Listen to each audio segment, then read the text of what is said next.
When we look at global politics today, there is one thing that is becoming very clear.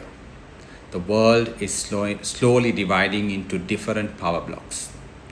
You have countries like the United States, China, Russia competing for global influence around the world.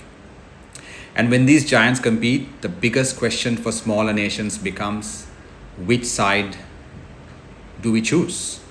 For us humans, we can always take a side and pick between right and wrong and stand by it. But interestingly, the smartest strategy for small nations is not choosing a side at all. It's actually neutrality. Global powers compete for economic influence, military presence, strategic geography. For example, the United States wants to maintain global influence. China is rapidly expanding its economic and infrastructure reach. Russia plays a major role in military and energy geopolitics. When these powers expand their influence, smaller countries often become important strategic partners. But this also creates pressure to align and pressure to take sides. Now think about our countries, Sri Lanka and Maldives. We are relatively small nations in terms of population, military power, and economic size. But geographically, we sit in extremely important location, especially in the Indian Ocean trade routes. That means big powers will naturally want influence.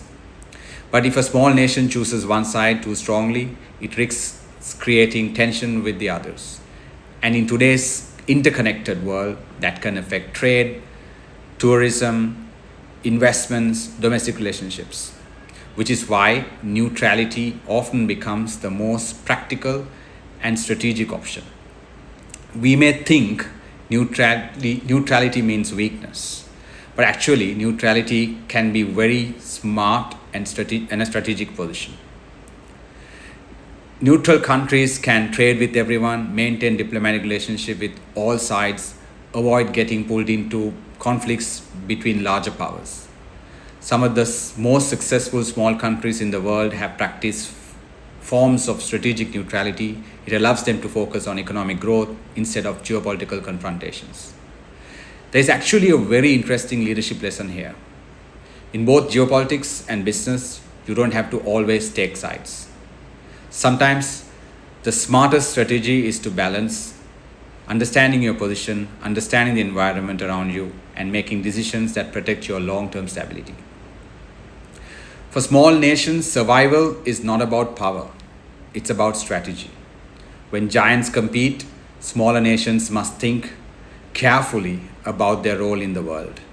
Because neutrality, when managed wisely, can be one of the most powerful strategies of all.